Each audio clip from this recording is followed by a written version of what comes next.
Nossa turma tem orgulho de apresentar a história de pessoas que fizeram história na Escola Weimar Torres.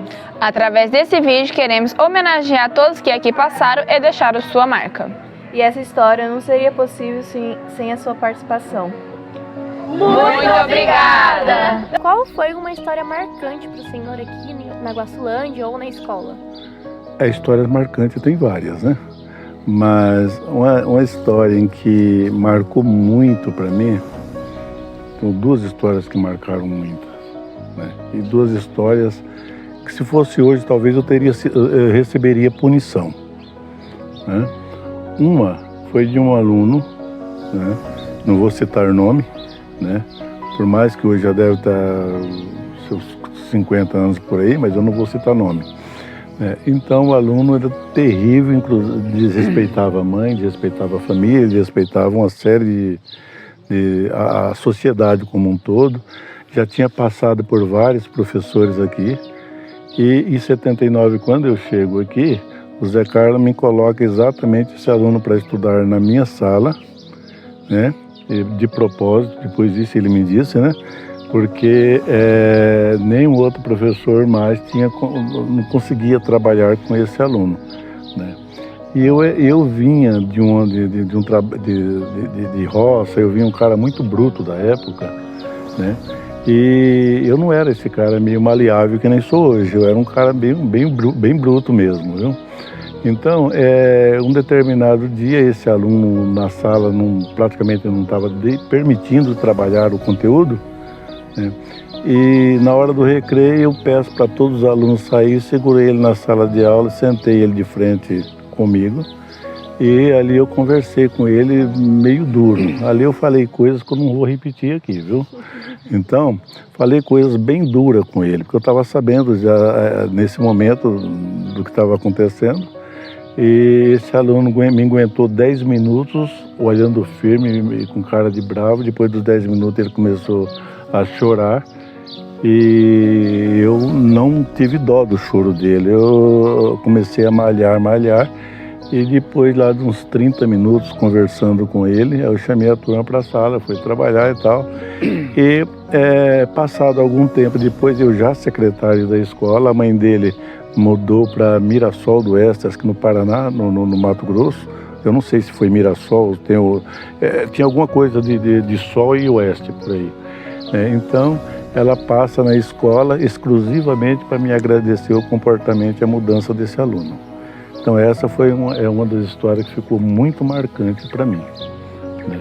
Uma outra história marcante foi de um outro aluno ali da terceira linha, que ele faltou tempo para estudar, pelo menos foi a justificativa que ele deu, e eu estava dando aula de inglês na quinta ou oitava série, e eu tinha marcado prova e ele disse que, aí eu subindo para a escola às 6h30, ele me chama ali no Pedro Lopes, na época na esquina ali, e aí ele disse para mim: professor, você marcou aula? Você marcou prova para hoje, né? Eu falei: marquei. Se eu marquei, a gente vai ter a prova.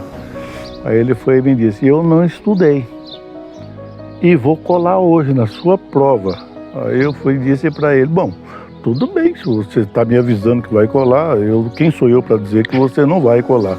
Aí ele não se contentou com isso e disse: mas se o senhor me impedir, eu vou dar na sua cara. E eu disse para ele: mas fazer o quê, né? Você está dizendo o que vai fazer, quem sou eu para dizer que não vai fazer isso, né? Isso eu respondi no bar. E aí eu fui não que eu estava no bar, ele me chamou para ir, para me dizer isso. Aí chegando na sala de aula, mas aquilo meu sangue me ferveu, como eu disse para vocês, eu era bruto na época, né? Aquilo não estava de graça para mim. No momento que eu cheguei na sala, distribuí a prova para cada aluno, e pedi que a prova ficasse de bruxa, que ninguém virasse, se virasse eu daria 0 para aquele que virasse. E eu não tinha uma fama muito boa na escola com relação a isso mesmo, que essa minha atitude eu cumpria mesmo, né? Aí ele, no momento, ele sentou lá na carteira dele e ficou se mexia para cá, mexia para lá, e no momento ele tentou puxar a colinha dele, eu cheguei, tirei a prova dele e falei, agora a cara tá para você bater. E deixei a cara para ele bater. Só que ele não bateu. Ele não bateu. E aí eu peguei e saio, vou lá corrigir a prova de qualquer jeito. Eu fiz uma correção de prova de qualquer jeito. Era 6, era 7, era 8, era 9, era 10, eu conhecia todo o aluno. E a dele eu dei um ponto do 0, além de colocar o 0, eu escrevi 0, devolvi a prova para cada aluno.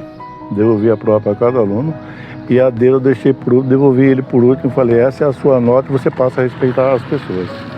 Bom, e aí esse aluno não voltou mais para a escola,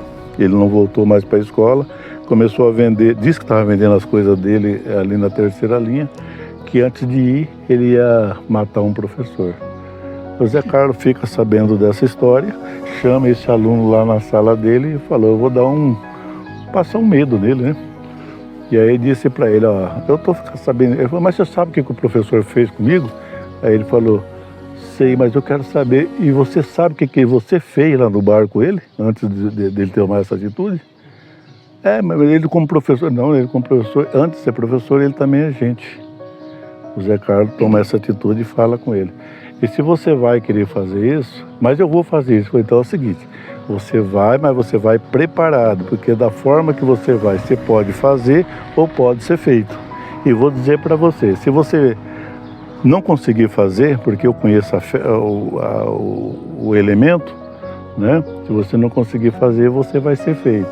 E se você fizer, a família dele não vai descansar enquanto não te achar. Medo, porque a minha família é tranquila, a Anísio sabe disso, minha família é muito tranquila. Mas o Zé Carlos mete esse medo no rapaz. Disse, o Zé Carlos é desse jeito, então eu vou vender, vou embora. Foi para... Onde o pessoal sai daqui, vai muito lá para São Paulo? Não, tem até a marca do cimento, é Votorantim. Né? Foi para Votorantim e morou para lá há muito tempo. Aí passou no final do ano ele volta para cá. Aí nós tínhamos feito ali um negócio de tomar banho ali embaixo de um riozinho. Aí ele chega ali no Pedro Lopes, no mesmo lugar que estava, eu ia passando, ele me chamou de novo. Só que aí me chamam para pedir desculpa. E se eu não tinha mágoa, eu falei, rapaz, eu nem lembro daquela história. Aí ele me pediu desculpa, falou que ele estava errado, que a atitude dele não foi correta e coisa parecida. Então essas coisas me marcaram. Talvez se eu fosse hoje, eu teria sido expulso da atividade. Então essas duas coisas me marcaram. Se me pediu uma, eu falei duas. Eu não vou contar a terceira, porque os outros não falam. Conte para nós uma história muito marcante do senhor teve na escola, na Guaçulândia. Em Guaçulândia eu não tenho tanto marcado com referência à escola, porque eu já tinha costume de trabalhar com crianças, dar aula de catequese na igreja, essa coisa assim. Eu tinha muito costume, e as crianças que coube a mim dar aula eram uns anjos, não teve problema nenhum. Com o pessoal da escola também não. Agora, passado o tempo, foi paralelo, pessoa de fora. Em frente e vizinho da escola e vizinho meu também morava o Severino, que era policial aqui, tinha o delegado seu Finado Antônio e tal. E tinha um elemento, primeiro em dois, e depois um, que era mais, o nome dele, não vou falar o nome dele não, mas sei que ele começou a passar nessa rua aí, os dois a cavalo, disparado em frente à escola, quem estava dando aula, não sei se você estava dando aula, você percebeu do barulho, né? Aí daí a pouco, acho que alguém falou alguma coisa dele para lá, mas teve um deles que era meio valentão, morava lá para baixo. Aí ele continuou a mesma coisa, passou umas 10 vezes, eu não sei, o Severino podia ter tomado atitude, eu não sei. Sei que aquele ficou por aquilo mesmo, depois ele foi embora morar em Campo Grande hoje em dia. Aquilo ali, porque em frente à escola, então o diretor teria que falar, isso aí não pode, rapaz. O que ele queria? Uma briga com o diretor da escola, que eu estava respondendo pela direção, compreende? Então foi isso que mais encontrei na escola, não bem diretamente na escola, mas indireto, esse elemento que fez isso uma boca de noite. E para a senhora, uma história que marcou na sua vida quando você dava aula aqui em Glória? Exatamente falando, professor que trabalha com séries iniciais, que é primeiro, segundo ano que eu mais trabalhava, toda história torna-se marcante. Cada vez que o aluno aprendia a ler, para mim já era marcante. Às vezes uma lembrancinha que o aluno escrevia, professor, eu te amo. E um fato que me deixou marcante foi quando eu fiquei doente, tirei licença e recebi em casa a visita dos alunos. Um dos fatos que me marcou bastante foi quando eu fiquei doente e tirei licença, os alunos foram em casa me visitar, cada uma com uma lembrancinha, um lanchinho. Então, várias coisas assim marcam o professor. Um outro fato que me entristece até hoje foi quando eu comecei a dar aula para um aluno que já estava com 4 anos, que ele começava e não prosseguia, porque não se dava, brigava com a professora, saía. E comigo ele ficou. Aí o dia que eu precisasse faltar, ele fugia da escola. Aí, porque ele era assim, se desse a hora do lanche e o professor não deixasse ele sair, ele pulava a janela para poder ir lanchar. E aí quando foi um dia eu faltei, ele pulou, e aí a professora segurou o material dele. Ele foi na casa dele, pegou um pedaço de pau e veio com a mãe dele para pegar a professora. Aí no outro dia, quando eu voltei, ele voltou. Aquele ano ele estudou o ano todo. No ano seguinte eu fui para outra série e ele foi para outra e eu fui dar aula na mesma série que estava e ele foi para outra. Aí ele não ficou mais. Aí hoje me entristece muito porque ele, na Moreninha, ele vive embriagado, vive pelas calçadas.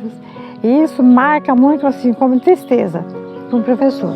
Assim como eu me alegro que eu tenho um aluno que é advogado, eu tenho aluno meu que hoje é fisioterapeuta, mas tem esse que me entristece.